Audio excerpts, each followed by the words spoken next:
Hello and welcome to Pro Baseball World Tour. We're continuing our Winter Hot Stove edition here on RGC Multimedia.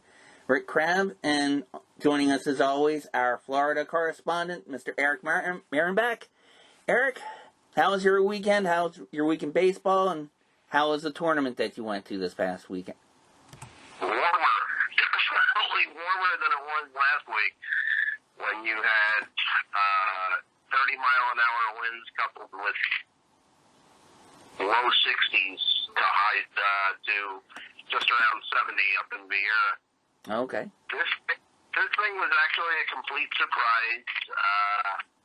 I barely knew about it because of a buddy of mine was in Stewart, Rusty Meacham, who actually texted me a few days before, and he said, I'm going to be pitching on Friday for the Chesapeake, God, the name escapes me, Bay Bombers or something like that. Oh, okay. It was like really, Bull Sharks. Huh. I love the names of these teams that they came up with. Chesapeake Bull Sharks, there were a bunch of other weird names. But the bulk of the people that I knew were actually former East Coast Cardinals who that team was kind of disbanded temporarily this year, and they showed up at this tournament calling themselves the Bad News Bears.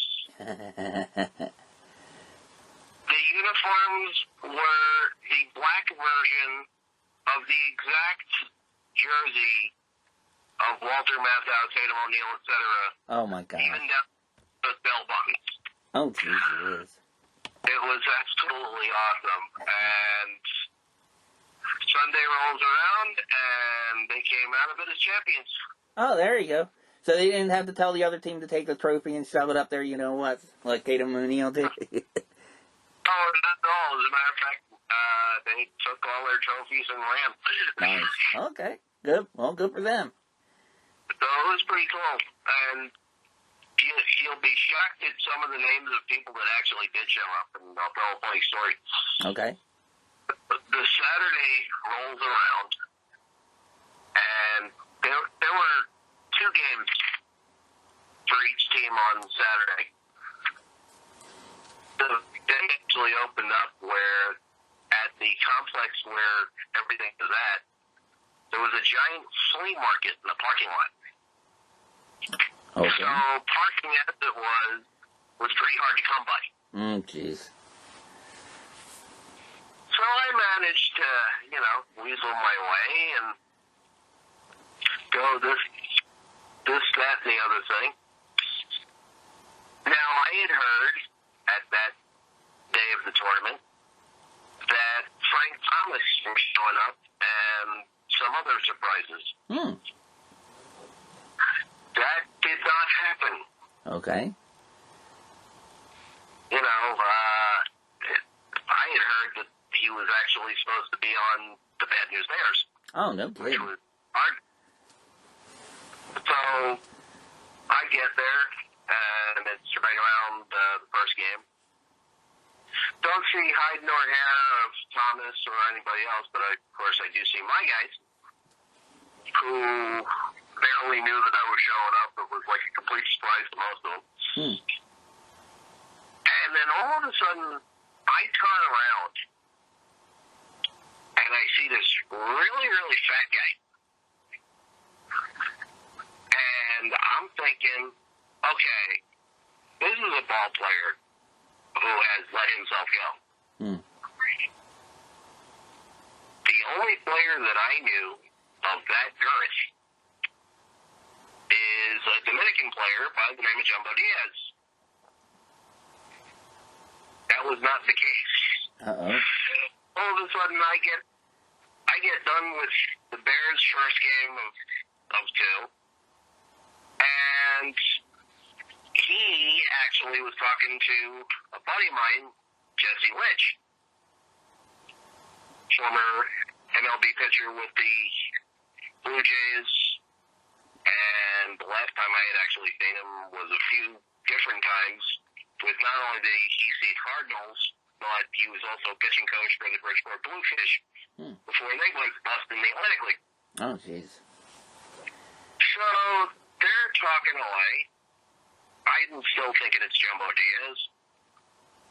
And I see him start to walk with his stuff between games. I decide, what the hell, I'm going to follow him. Now, mind you, I never saw his face up close, clearly, at first. Fast forward about 10, 15 minutes later as he goes all the way to the other side of the complex, which was where his game was being played. He sees me with my Toro's Dominican shirt and says, "Hey, you from the Toros?" I said, "No. But I know you from Yankee Stadium." Of course, totally reversing my Jumbo Diaz post. Who was it, actually? But somebody probably near and dear to your heart. Former Oriole Esteban Yan. Oh, no kidding. Who probably could have been Jumbo Diaz's twin brother just by the girth of his stomach. So we're busy talking, and of course I haven't seen this guy in God knows how long. And we get one of his buddies to snap the picture. Now comes time for him to fit into his so-called uniform that they gave him. Oh, boy. This thing didn't work. Oh, no. He put on his Under Armour, which they gave him, and it barely fit him. Then it goes to putting on a jersey, and it was a disaster, but fast forward to that, he actually pitched a complete game, and they won. Oh, no kidding. Good for him. He had some decent velocity, and, he looked pretty good. He won the game. Now, meanwhile, I'm thinking to myself, oh, crap. I got to go all the way back to get my car. Luckily, during the game, the supervisor of umpires actually was a guy that I knew of from several independent leagues, either the Frontier League, Can-Am League, etc. So we were talking for, throughout the game, good couple of hours. Then finally I'm saying, okay, I think I'm going to split. So he gets one of his guys to get a golf cart and drive me all the way to the other side of the parking lot otherwise. Oh, jeez. Otherwise, I would have been like, yeah. So that was pretty cool. Yeah.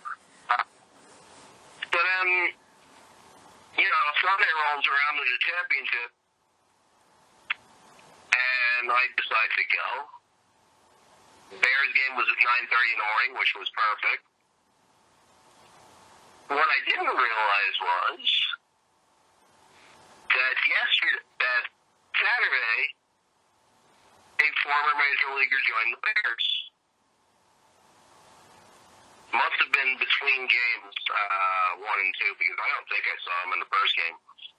It was former Met and Pirate and Yakult Swallow, last name's Village. Oh, my gosh.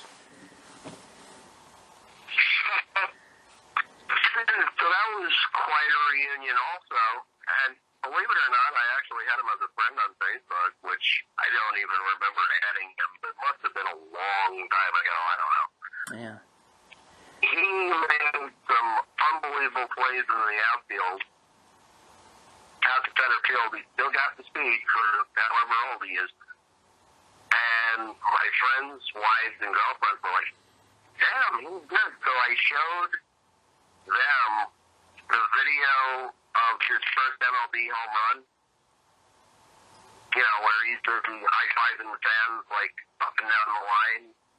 And basically explained to them the story about how the following day he basically got lambasted in social media media for showing a little too much enthusiasm, the old unwritten rule bit. So they were like, I don't understand these people. I don't like to show enthusiasm. Of course, you know. Right. The gentleman's agreement kind of thing. Which I love the fact that he did that. As a matter of fact, I was positive I was at that game when I saw him hit the homer and went to high five the ball and then went all the way down the right field line to high five people in the stands. That was a great moment. You know, unfortunately, his major league career didn't pan out. Then he spent a couple of years before hanging out. But I had no idea that he'd be competing something like this. Jesse must have talked him into it. I don't know.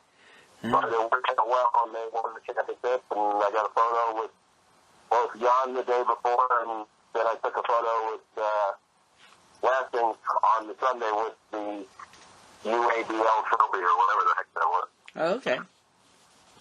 That's pretty cool. Yeah, it sounded like a good time. So, I mean, definitely got some good stories out of it. So, I mean, that's really cool, though. It sounds almost like a Field of Dreams kind of thing, except down in Florida. But that's pretty cool.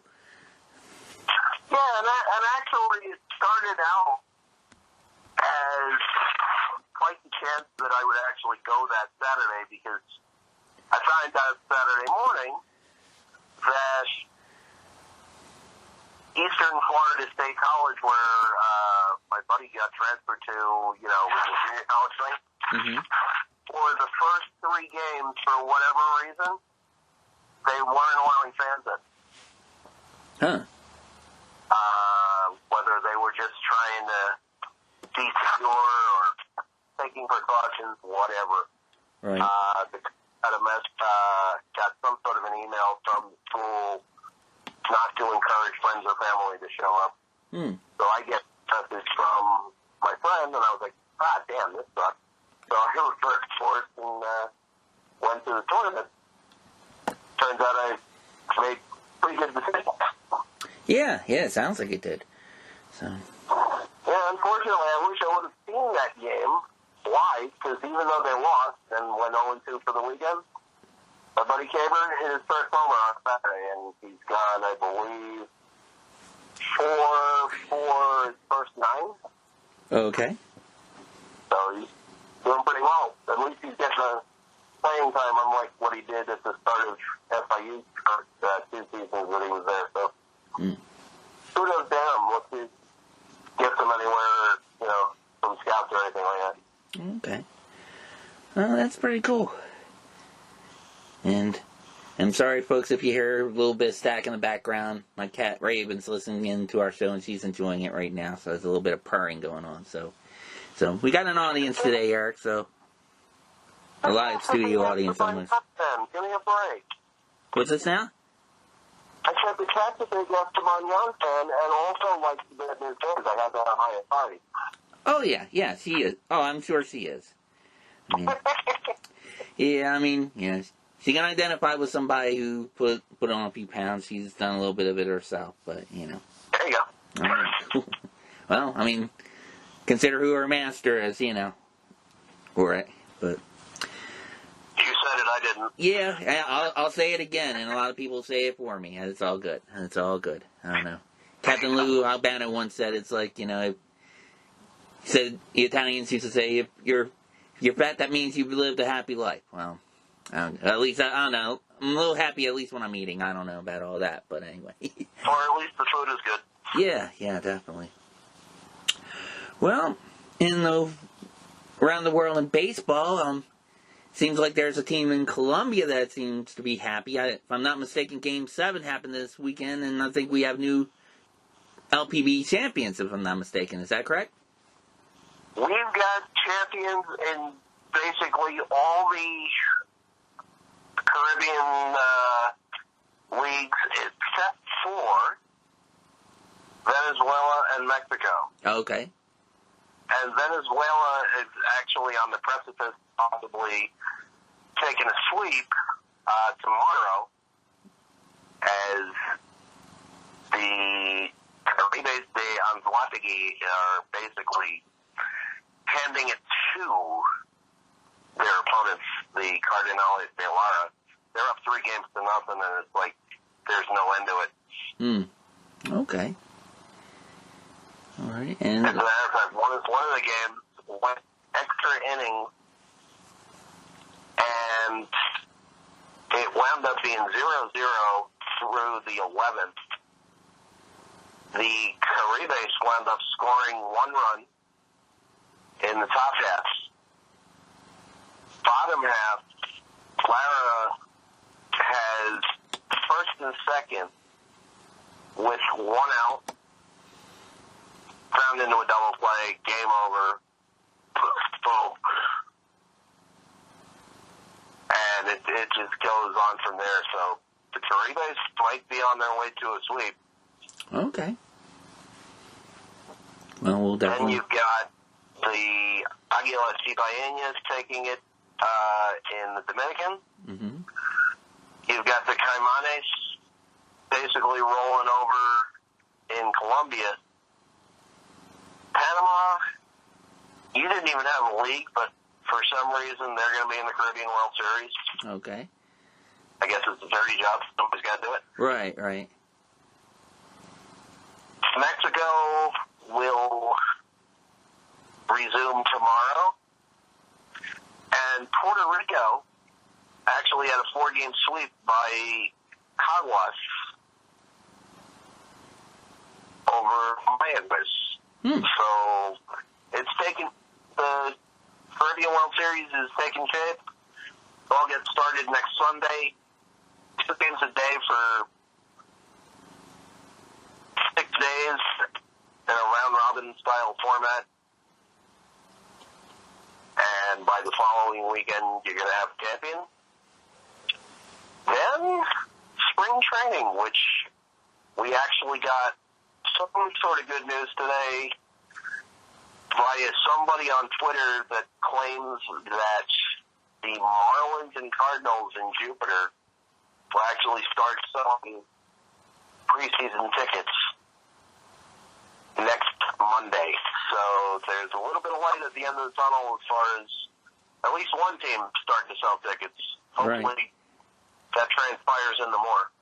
Okay. Up until today, we hadn't heard a darn thing about any sort of ticket sales whatsoever. Now, the only other stories I had heard was I heard that the Cactus Leagues were asking to push back a little bit because of COVID regulations. But I saw a story about that. And then I have this one story, if you want to talk about it now, about our friends, the Buffalo Blue Jays. I don't know if you want me to read about that or not. Looks like go for it. Yep. Looks like they might be playing not only spring training in Florida, they might be starting their season in Florida too. This is according to radio.com and CBS Sports. Let's see. Okay, so according to them, the Blue Jays could begin the 2021 season in Florida if COVID travel restrictions persist. Now, last year, earlier on the previous episodes, folks, you know that Eric and I have been having jokes about the Toronto Blue Jays. I even bought the both of us Buffalo Blue Jays t-shirts with the COVID cell replacing the maple leaf next to the Blue Jays logo and all that good stuff. Well, apparently, it looks like they may have some more problems. Okay, so fresh off last year's playoff appearance, Jays fans must be chomping at the bit to see George Springer and his new Toronto Threads. Unfortunately, due to travel restrictions related to COVID-19, Springer's much-anticipated Rogers Center debut may have to wait. Toronto's home opener against the Angels is tentatively scheduled for April 8th through the COVID cases on the rise. Ontario has invoked an emergency stay-at-home order. The Blue Jays would need permission from both local and federal authorities to play in Canada. According to Mark Topkin of the Tampa Bay Times, if the virus prevents Toronto from returning to its home north of the border, the Blue Jays would likely take up residence at the team's spring training facility and I'm going to spell it, Eric, so I don't butcher the pronunciation. It's Dunedin, Florida.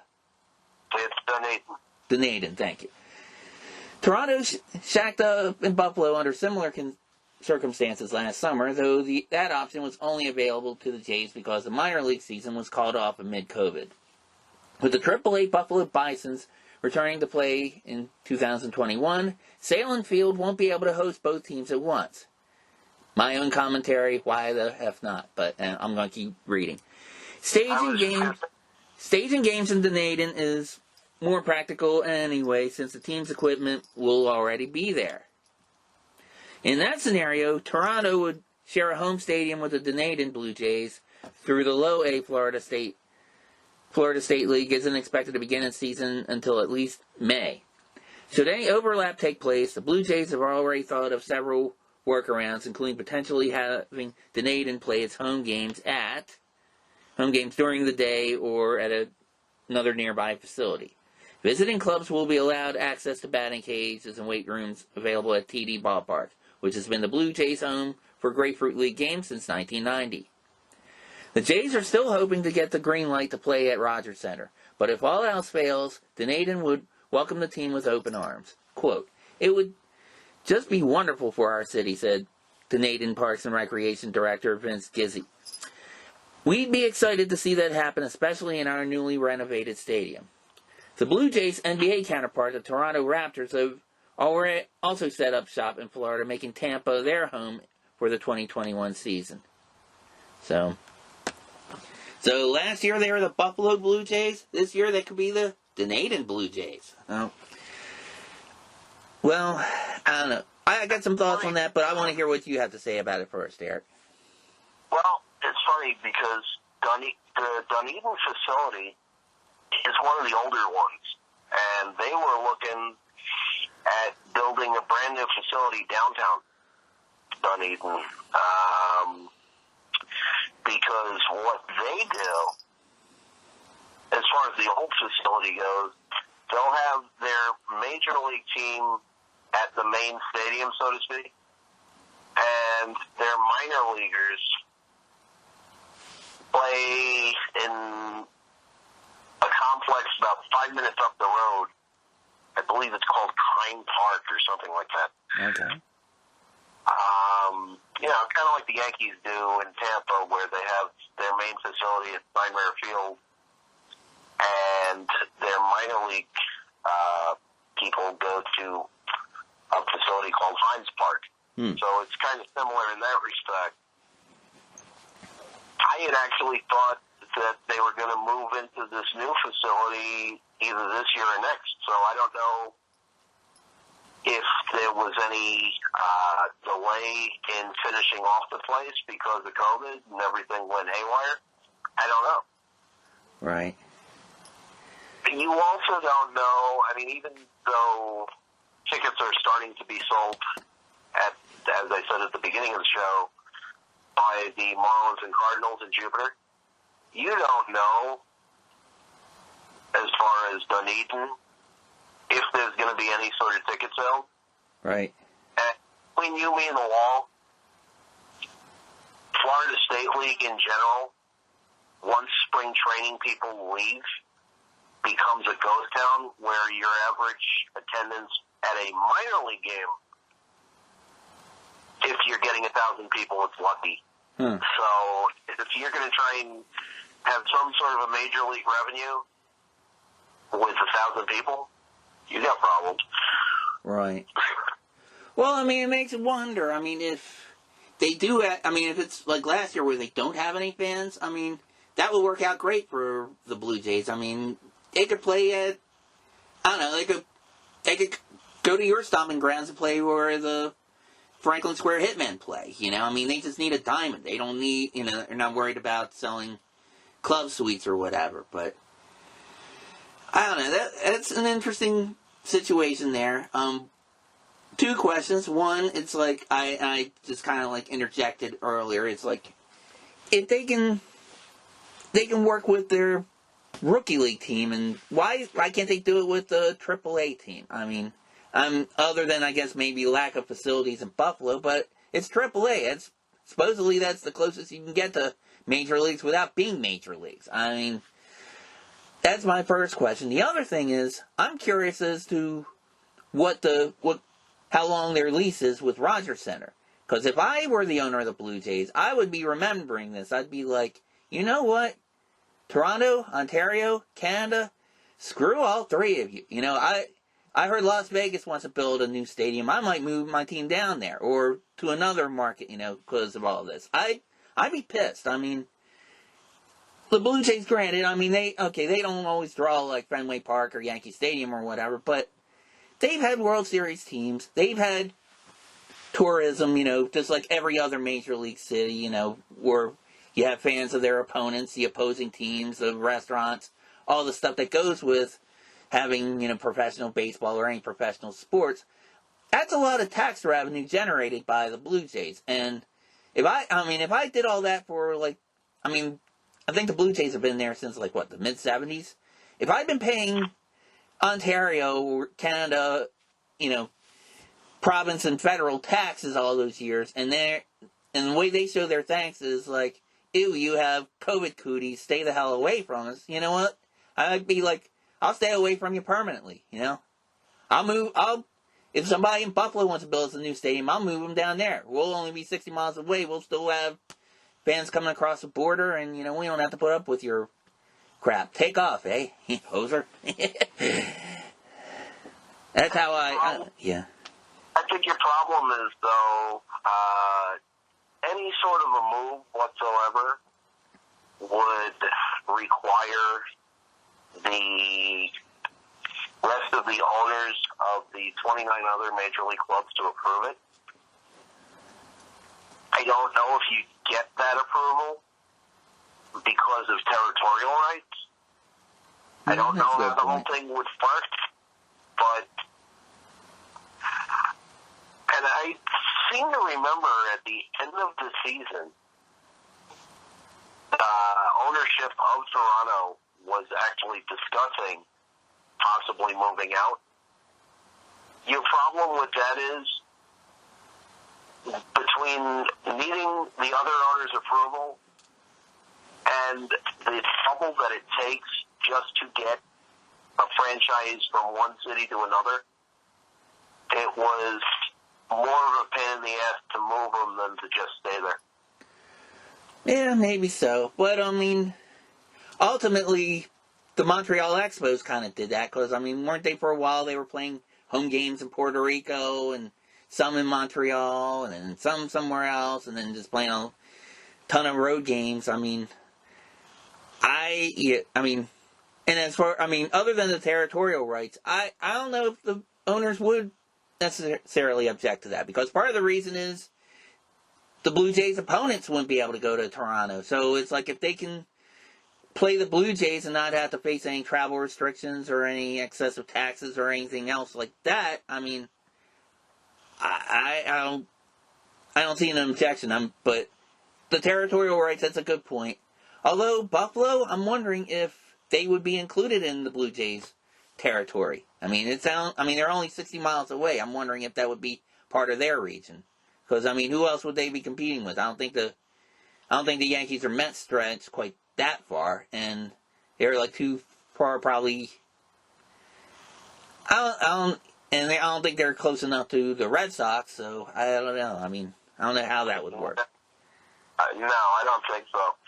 And another thing that I just thought of, which was supposed to start happening in 2020, I thought, but because of COVID, everything got pushed back. With Tampa actually splitting their games in Montreal, that whole project might be out the window as well due to the Canadian restrictions. Right. So, and they've been clamoring for attendance for years, looking to move out, looking to find ways to keep the team together, because you're not going to get a new Major League Stadium in Florida. No. So that's something else to consider, and there's been absolutely no news about that. So yeah, I'm kind of surprised to hear about that. The only thing I've heard about with Montreal, I know, not last season, but the season before, there was a preseason game in Montreal with the Blue Jays, and as the quote-unquote home team. And I think, if I'm not mistaken, I think it was Vladimir Guerrero's son was playing in it or whatever. And, I mean, he was happy because his father had played there and all that. And, he was, there was kind of like a big story about that. And I think he had like a walk-off base hit or something. He did something in that game that, helped the Blue Jays win it. And, I don't know, the Montreal fans were happy about it, but... Right, well, that was what kind of sparked the split season thing, the split season concept with Tampa. But once, COVID hit, everything went haywire out the window. I mean, spring training got scratched, so the Montreal series at the end of spring training got scratched, obviously, and you had to basically scramble as far as getting any sort of schedule whatsoever. So I don't know what's going on. Interesting. I'm kind of surprised it would be. I know the Tampa Rays aren't happy about their stadium situation. I mean, without COVID, I'm surprised that the Blue Jays didn't try to do like games in Toronto and Montreal. I mean, almost be maybe like a touring Canadian team playing on other cities since they're the only MLB team there. But I mean, obviously COVID, you can't do that now. But Nah, and the Rays have been looking to move out for years because every time there's a new stadium proposal, the government down here, you'll never get a new MLB ballpark, especially after, the old Marlins owner before Jeter, Mr. Loria, basically duped the entire city of Miami into building a lovely new stadium, and the team sucked. Right. So, when the team sucks, coupled with where you built it, and so on and so forth, it was the exact antithesis of Field of Dreams. If you built it, they will come, because Florida won't. Sorry, kids. Yeah. Maybe in Iowa it'll work, but it ain't going to work in Florida because you've got too much of an old population who wants to just stay in their house and use their air conditioning. Right. You've got too much rain, so it has to be a dome situation or at least a retractable thing. With that kind of situation and specifications, you'll never be able to get a stadium done. I don't care what anybody tells you. All right. At least not through the government. I mean, it'd have to be a lot more private investment than I'm sure any owner would want to make. So, yeah. So it's probably the end of it there. And which is ironic because I remember years ago, the Chicago White Sox, before they had their new, I forget what it's called now, I'll just say newer Comiskey, we'll say, before they had that built, there was talk about them moving to Tampa into what's now Tropicana Field. And now that place has been relegated to a relic, although, I don't know, the WWE is kind of making good use of it as a set for their wrestling right now, but, other than that, it's an airplane hangar. Pretty much. Yeah. I think the only dome stadium that might be uglier, current dome stadium, might be the one where the Kiwoom Heroes play in Seoul, Korea. But, I don't know, that Sky Dome there, it kind of looks like, it looks like they would be having like a Roswell experiment in it or something. I don't know what's going on there, but. See, I think in Asia, though, especially with the early weather of April through, actually March through maybe May, where temps outside are kind of chilly. Right. You kind of need a dome that's climate controlled just in order to get fans in. Right, and the culture, of course, there is different, and they use them not only, I'm guessing, for early season, but also we've seen for the postseason as well. It's worked out great for that. So it actually did. All things considered, had things not gotten pushed back they probably wouldn't have gone into a bubble situation where you didn't need a dome to host all the games. No. But it is what it is. It is what it is, and literally it's an actual physical bubble, not just the term for concentrating all those teams, but... Right. And actually, staying in the KBL for a second, did you notice the new ownership of the Wyverns? I did. I was going to talk to you about that, but let's talk about it now. They're now called, what is it, the E-Mart Wyverns now? Yeah. I'm going to have to get all new merch.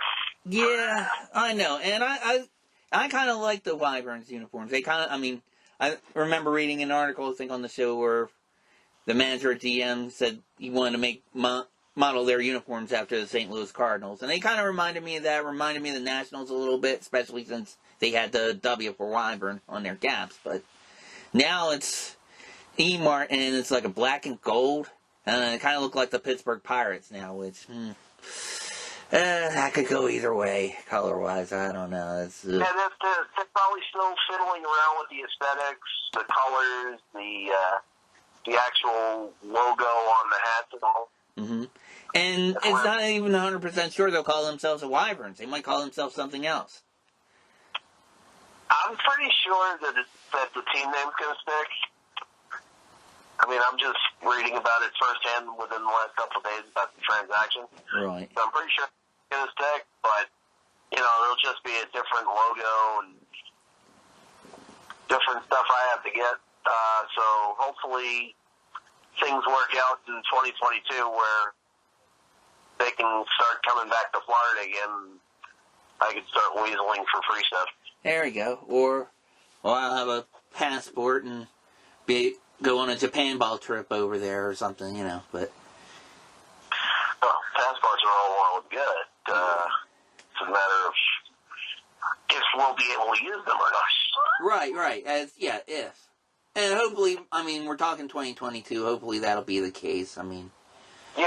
There's a little bit of light on the tunnel. I actually read somewhere where there are, I'm guessing it's through the CDC, where they actually have places you can look up your locality as far as where to get the virus.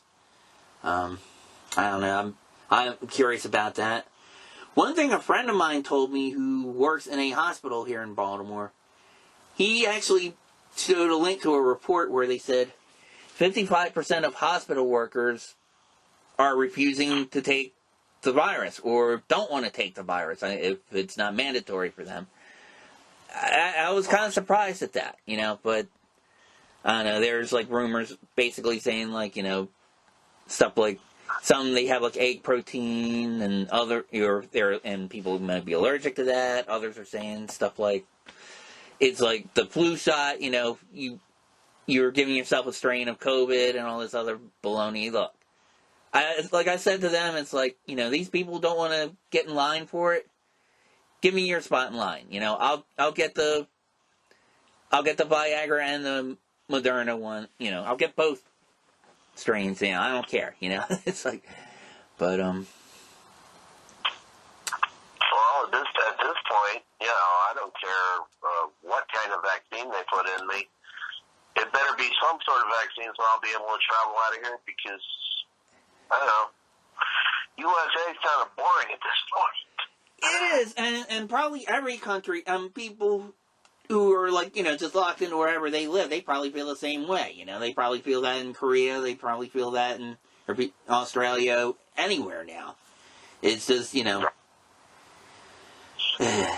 well, we've been saying this, as long as we've done the show, Eric, we definitely want to go. And I know you especially. You probably more than anybody, not just anybody I know, probably anybody, period. The fact that you've been able to travel to a lot of different countries to watch baseball, so. And especially since you made friendships in Taiwan. My goodness, so.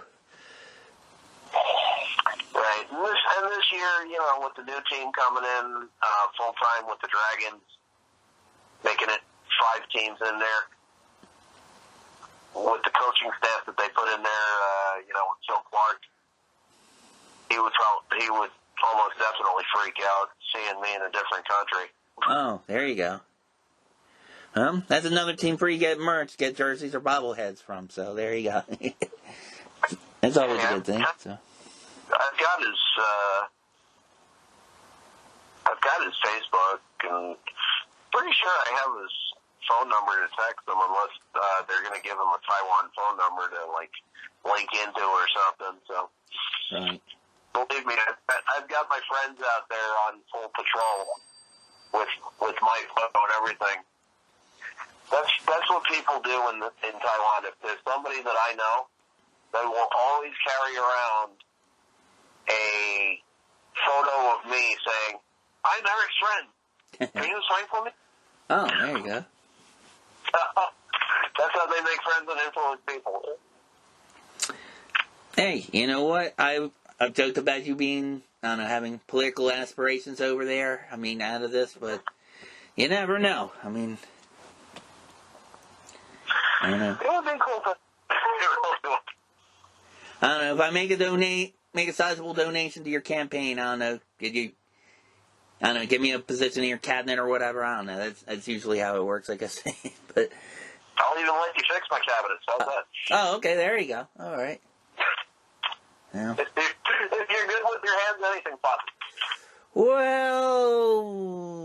Well, okay. I'm not touching that. No. Almost. It's a drop. No, but anyway. All right. So, okay. So, going back to the Caribbean League. So, I mean, you said so. We're still waiting for. What was it? Venezuela and Mexico? They're still deciding, and you said right. Yeah, Venezuela is still. The games are actually Mexico's going to play tonight. Mm-hmm. A little later on, and Venezuela's got the day off until tomorrow. All right. Who was the traveling secretary in those leagues? I don't know. You got to do what you got to do. Right. All right. Well. Okay, well, congratulations to the teams who did finish up, like the Kimanis in Colombia, so good for them. Their baseball, I don't know, their baseball is fun to watch. I mean, especially you told me about some of the other things as we were watching and then observing things around their broadcast, such as the lottery and, I don't know, and the other announcements and all that other kind of stuff. So, I don't know. It's a fun thing about watching baseball and just anything in general in other countries. Just the little differences, I suppose. So.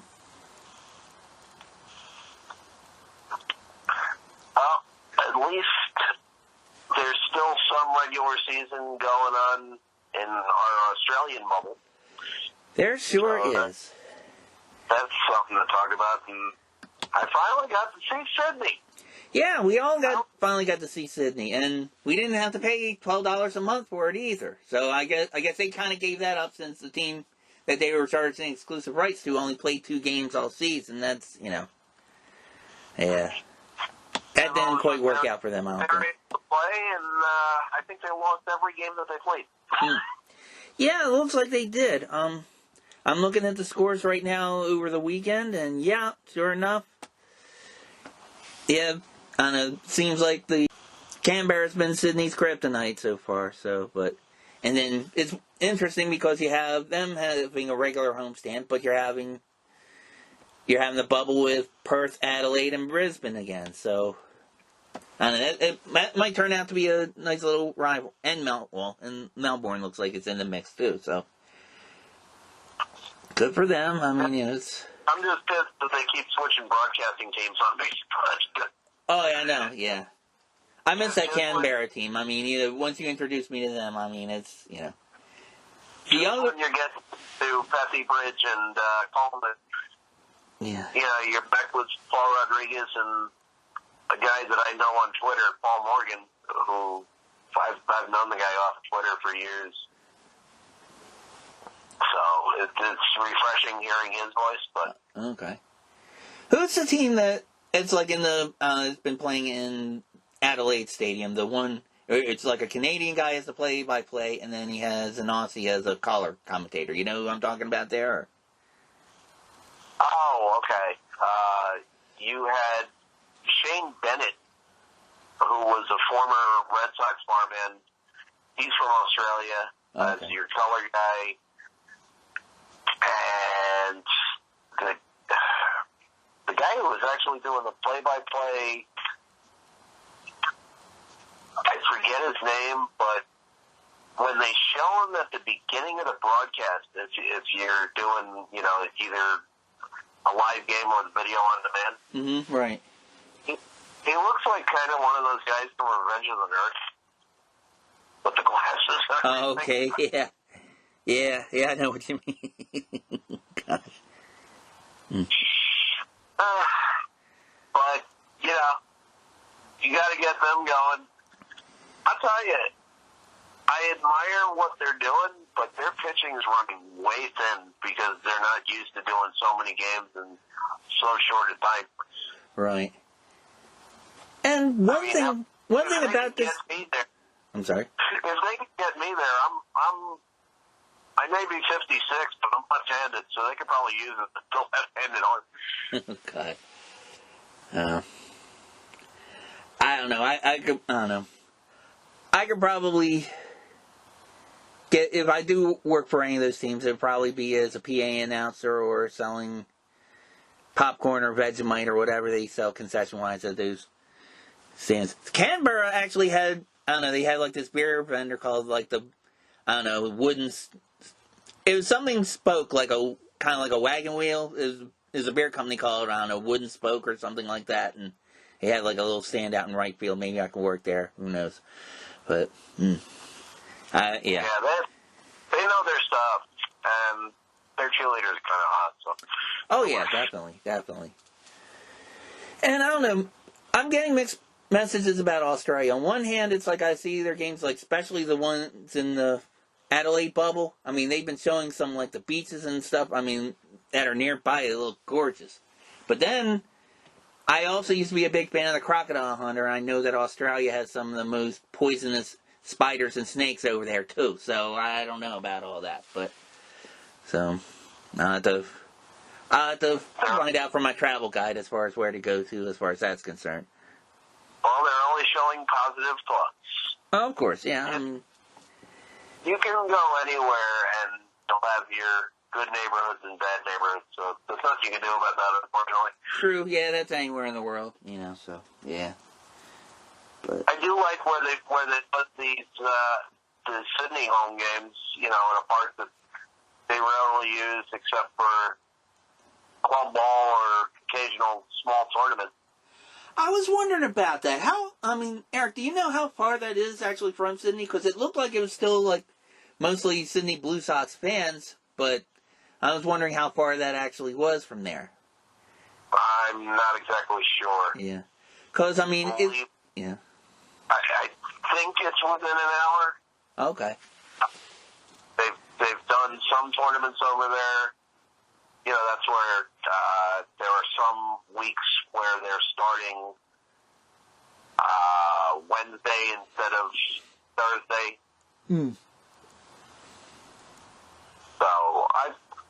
But they did a nice job over there. Okay, yeah, because I even saw in that particular stadium, they had kind of like the seats themselves that were like the Sydney Blue Sox colors, which was kind of, because usually it's like when they've been playing in the bubbles in the other team stadiums, they still have the other team's logos up and everything, and, they don't even try to hide that, okay, we're the Adelaide Giants, and we're lending you Perth and you Brisbane our field for now, They don't even try to be all about that, but it still looked pretty cool, though.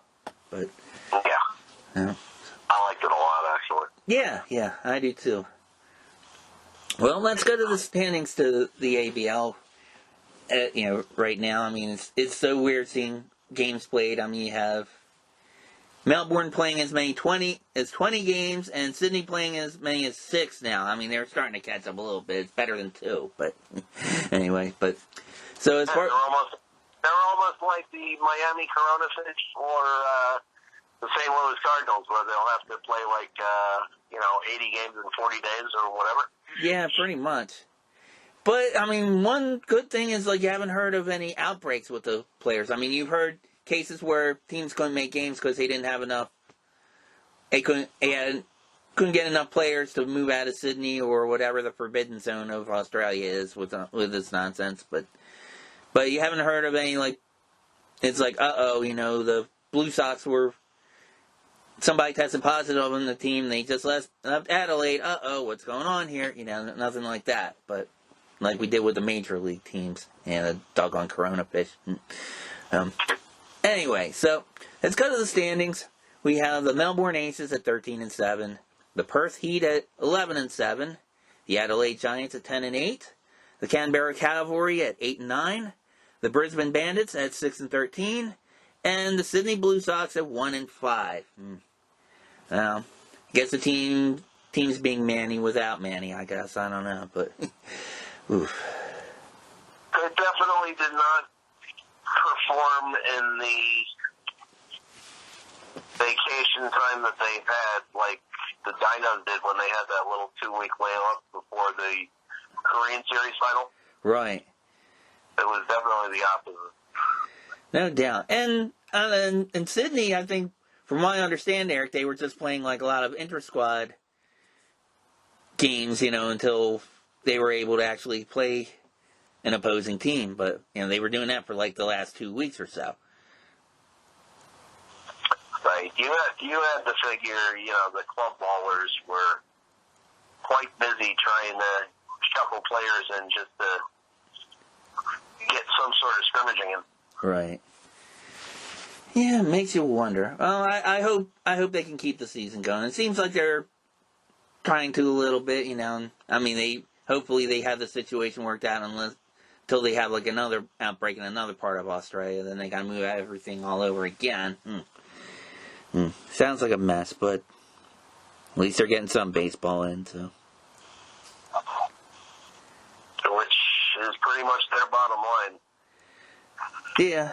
Because other than, when spring training starts, and your focus is on the major league clubs trying to get their act together and trying to get in shape, that's what you're going for. Right. And I would imagine, too, their season's not that long, though, because, usually it ends just before, major leagues and the other summer leagues, spring training begins. Usually, if I'm not mistaken, right? Right. Yeah. So. Blackstone Field games are normally over by more or less the third week in January. Okay. You're going to have to push it a little bit this time around. But. Yeah, no kidding, yeah. But, yeah, and especially since a lot of teams, and it's one thing ABL has been pushing, which has been interesting. They really respect the American leagues and the American systems because they're constantly talking about how players are in the system for the Detroit Tigers, and they even mention like how, players did in college.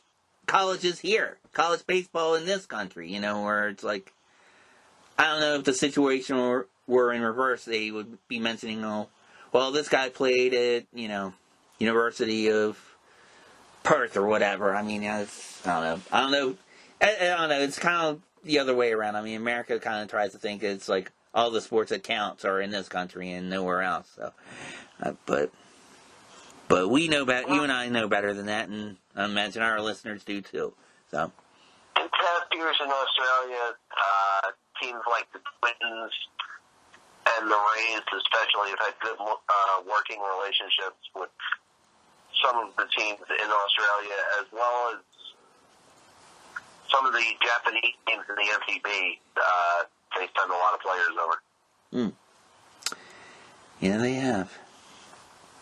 So, and hopefully we'll keep that, and hopefully we'll get to see more baseball regularly in this country and over there, and so things will get somewhat back to normal. So.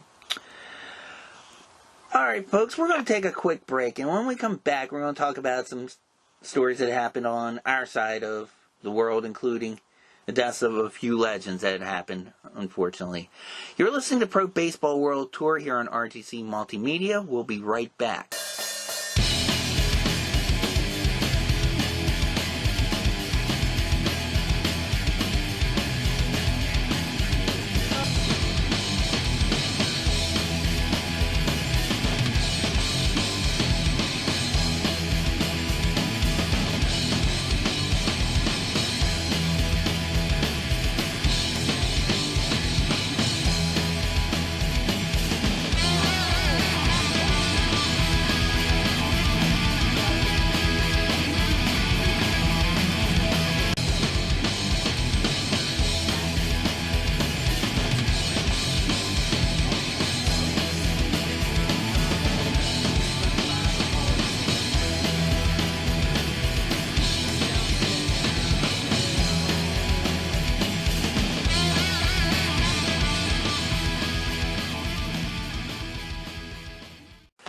Alright, folks, welcome back to Pro Baseball World Tour. Rick Crabb here with Eric Marenbach.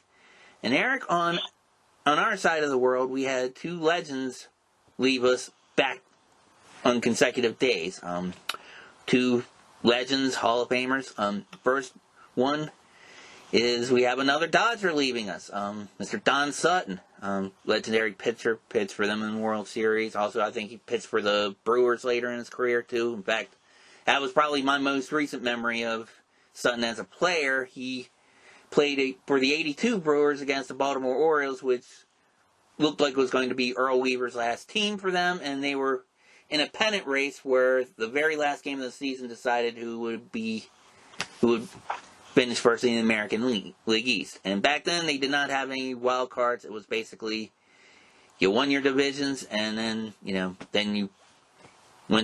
had your League Championship Series and then the World Series. But that year it was a homestand in Baltimore. I think Don Sutton pitched against Jim Palmer, and the Milwaukee Brewers came out victorious, and they went on to go to the World Series. And I think they went on, and I think they lost to the Cardinals that year, if I'm not mistaken. But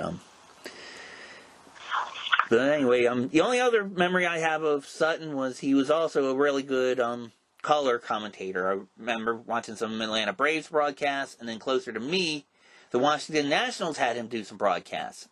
And I remember one in particular where they were playing the Orioles, and what Mid-Atlantic Sports Network would do, since they carried both Orioles and Nationals games, when they played each other, sometimes they would combine their announce teams. They would have like a Nationals announcer with an Orioles color commentator or vice versa. They had one game where they had both Don Sutton and Jim Palmer doing color commentary. And I tell you what, Eric, I was in my 40s then. I wanted to take a pencil and paper and jot down, listen to these guys, because it was like listening to a clinic in baseball. It was really a pleasure hearing those two talk together. So, okay, so do you have any memories yourself of Don Sutton, or? Well, I think his playing career was pretty awesome with the Dodgers. I didn't really see him that much with the Brewers. But as far as his broadcasting, second to none as far as even the national broadcasts that he was doing for TBS. He was a very, very good pitcher, a hell of a nice guy. I've run into him numerous occasions over at State Stadium, Endor City Field. Always a personable guy. Always would tell, stories of his playing career to people. Definitely a tough loss. Yeah, that's a shame. And Dodgers fans are really feeling it because, it's like the second legendary Dodger in a row. Having Tommy Lasorda leave us the week before. Then the next day, we had, it's like I remember WWE saying this about Hulk Hogan. He said, there are legends and there are the legend. And that's how I feel about Hank Aaron. My God, this guy is a great story with him. He not only broke Babe Ruth's home run record, but I had heard recently, it's like when the year that he broke the record, when they were chasing him, there were a lot of bigots back then that did not want Hank Aaron to break Babe Ruth's record, mainly because he was black, especially down south. And especially since he was playing for the Atlanta Braves, who had moved there a few years prior to that. And it got to the point where news reporters secretly had obituary stories ready to post. Somebody would try to take him out. Fortunately, that didn't happen. He actually broke the record in Atlanta. I'm guessing it was Fulton County Stadium at the time. And, and I remember seeing that highlight, and I didn't know that when I was a kid seeing this, but knowing what I know now about the people that were, giving him death threats and all that kind of stuff, the Atlanta security was really lax. They let these knucklehead fans run around with him on the bases and high-fiving him and stuff, and luckily, they were happy for him, and, they liked him. But can you imagine if you had one of these yahoos that were talking about harming him in some way if they made it out on the field. I mean, I don't think I would think a lot of places security would be stricter now, but I mean, still, I don't know, it's scary for Hank Aaron. I'm sure his wife and his kids were probably scared to death when they saw that. He probably was too. You know what? In the 70s, it was a little bit of a different era where fans were more or less allowed to celebrate. I mean, if you were a fan of baseball in the 50s, you actually had certain stadiums where your seating out in the outfield was pretty much in the field of play. Especially Yankee Stadium was notorious for that out in Death Valley in center field. I believe there was a whole group of bleacher creatures that used to be sitting out there, and you were right in with the players. Yeah, it's definitely a different era. Oh yeah, no doubt. And I mean, I've seen other games. I've seen college. I've seen some old football games. I mean, where you had like fans crowd the field after a big win and that kind of thing. And I don't know, I mean, in a way, okay, yeah, it's cool if the fans get to celebrate and they're civil about it. I mean, they're just happy, high-fiving or whatever, and not like, tearing down goalposts or foul poles or whatever. But yeah, but I've never, I mean, he was definitely before my time. I mean, you and I are close in age, probably. Yours too. I mean, memories I've seen of him. I've seen him in film. I remember a Happy Days episode where he pretended to be a Milwaukee Brave, since that show was set in the 50s in Milwaukee, and he visited Bertie Cunningham or something like that.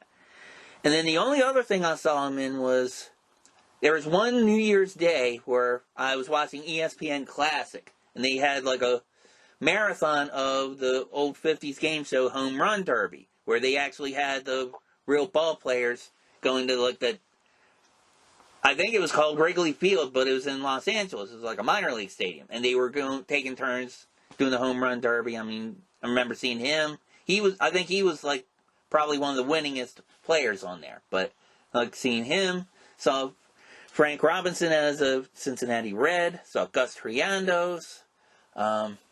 It was interesting. I forget who it was from the Dodgers, but he was a Los Angeles Dodger. It was like a year after they moved from Brooklyn, and they were even asking him about that, and he was like thanking the fans from Brooklyn and all that kind of stuff. And I don't know, there's probably a lot of people were upset and crying, when that happened. But I don't know. But Hank Aaron is like, when they interviewed him, it was like some players, they had different personalities. They had, like Gus Triandos, he was acting like he was unsure of himself. It was like, what the hell am I doing here, kind of thing. And then Hank Aaron, you could tell the man was a consummate professional. I mean, just as far as somebody who actually knew the game, knew the technique, I mean, I don't know how patient he would have been as a coach, but I mean, I would think knowledge-wise, I mean, he would be very good. Because, I mean, you could tell it wasn't just, he wasn't able to hit those home runs just because of power. It seemed like, he adjusted his batting stance in a lot of ways. It sounded like he did it with his intelligence as well as with his, his physical abilities. So that's definitely a great loss. I don't know. What are your thoughts about Mr. Aaron? He was definitely a student of the game. I'm not quite sure if he would have adapted as a coach, though. I think that he was one of those players where, okay, baseball's in your blood, but once you're away from the game, you want to make a clean break. If you're not physically able to play, it kind of is a sore spot to be able to coach for a while. I mean, for years they would invite him down as a special instructor, so on and so forth. But you could definitely tell that his head wasn't in it. Right. He was just figurehead. Yeah, it might be a patient thing with him, too, because I guess maybe, when he was younger, the game came a little easier for him than other people, and I don't know, I've seen some players that are like that, though, that are gifted players, but because of that, they're kind of like, look, I'm not special. It's easy for me. Why can't you do it? Why can't you catch the ball? Why can't you throw the ball? What's wrong with you? And, you know, they wouldn't be very patient, I wouldn't think. But it did seem like, you said, he was a student of the game. I mean, especially, like, with the interviews he had. So anyway, rest in peace, Mr. Hank Aaron as well. There's actually a third person I want to talk about, too. He wasn't a baseball player, but he was definitely a radio and television personality, as well as a columnist who was a huge fan of baseball, particularly of the Brooklyn Dodgers. Larry King also passed away this past week. I mean, the man had tons of, television shows. I think he may have been one of CNN's first nighttime talk shows. I remember he had that show on for a long time, too. And I remember there used to be a couple of DJs in the D.C. area named Don and Mike. They played some old tapes of Larry King where the guy worked himself to death. It was like he was doing the CNN show. He would do a mutual radio show in Washington, D.C. And then he was also a commentator on this thing that TBS had called the Goodwill Games, which is kind of like an Olympics where they had, like, after U.S. and Russia boycotted each other's Olympics, and he was like an announcer for some of those events. And they had a tape where he literally fell asleep on the air, Eric, and it was like somebody actually did like a mix of where it's like somebody asked him a question about journalism, and Larry King was like half asleep, and he gave like some nonsensical answer. And for some reason, the guy who put this tape together put like Planet of the Apes background music in, and it was, I don't know, it was kind of funny. You'd have to, I'm sure it's on YouTube. It's kind of strange, but anyway, I mean, the guy definitely had work ethic, if nothing else. I heard he had a lot of wives as well, and a lot of mailing addresses. He even joked about that on the air many times, but anyway, well, rest in peace to him as well. I think he was 89 when he passed, but he also did a lot of baseball locally. It was like, because he worked in Washington, a lot of times he made guest appearances on Baltimore Orioles radio broadcasts just as kind of like a guest analyst or whatever, since Washington did not have the Nationals then, and he and a lot of Washingtonians would come up to see the Orioles, poor people. But anyway, all right, so Eric, I don't know, do you have any thoughts about Larry King? Any stories you remember about him?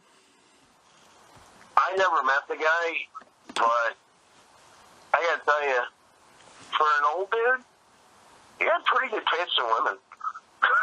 He sure did. Well, I mean, that could be argued. I mean, yeah, he had some good-looking women, but, I mean, he had a lot of divorces, too, so I don't know, maybe.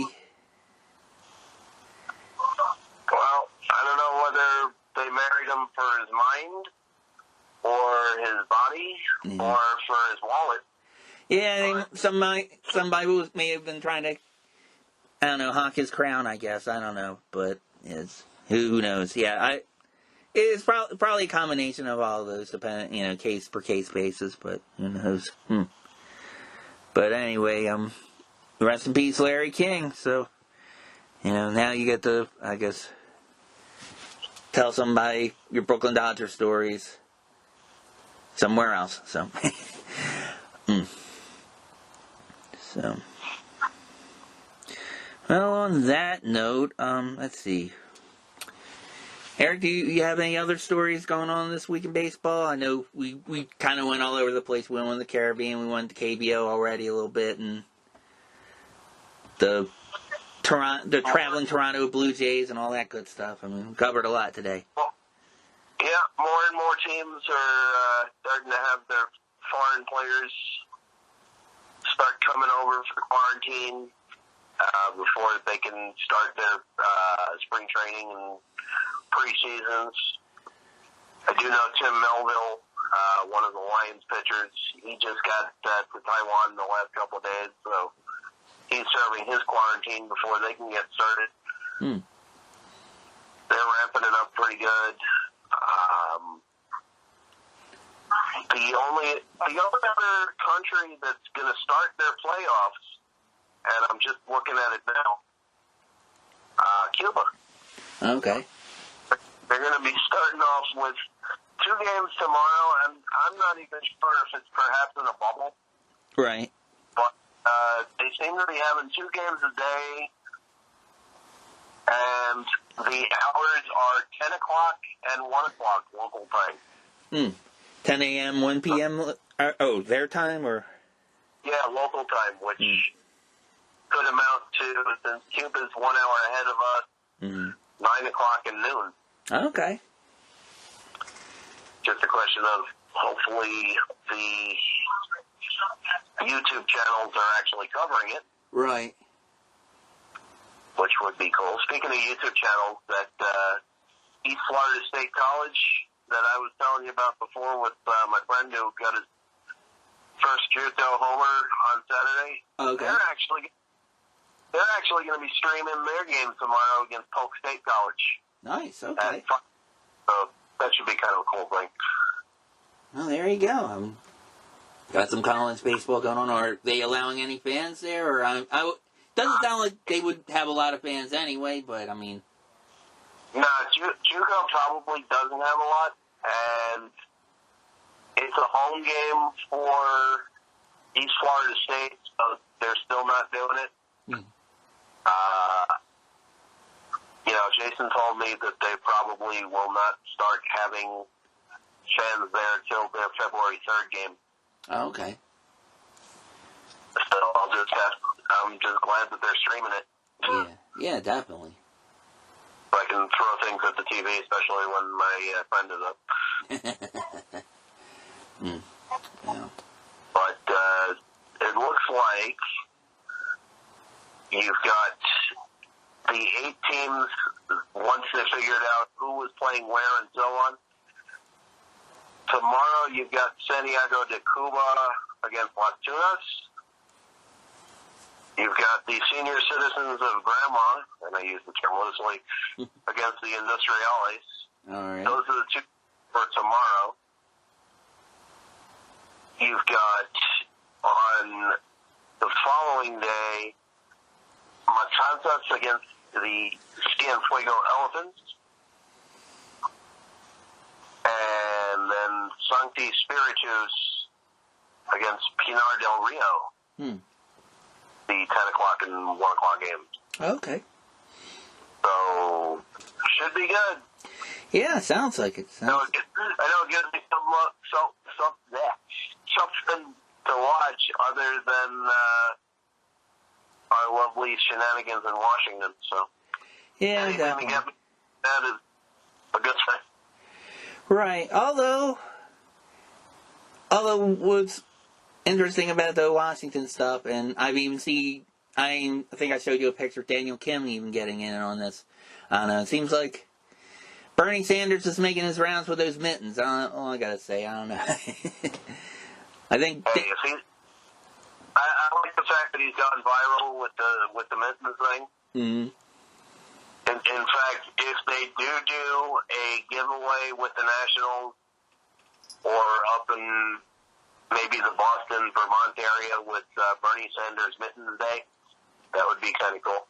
There you go. Or you get like a bobblehead of him in that pose. That would probably, that'd probably be a good giveaway. In fact, I saw Bernie Sanders himself. He's actually selling either T-shirts or sweatshirts with that picture on it, and like the proceeds are going to a food bank in Vermont. But which is cool. I'm not the biggest fan of Bernie Sanders, but I mean, some of those memes are funny. I mean, I'm seeing them everywhere. I'm seeing him like Daniel Kim had him like waiting in line for KBO tickets. I've seen him in the set of Sanford and Son and Friends. Sitting on the couch next to Beavis and Butthead. Sitting next to Batman and the Batmobile. I mean, all kinds of funny stuff. I mean, it's just people are just going crazy with it. I even saw one where, if you remember the vice presidential debates with Mike Pence, where he had the fly on his head. Somebody actually did one where they made it look like the fly, and then they did a close-up. It was a miniature Bernie with the mittens, but it's like... Hey,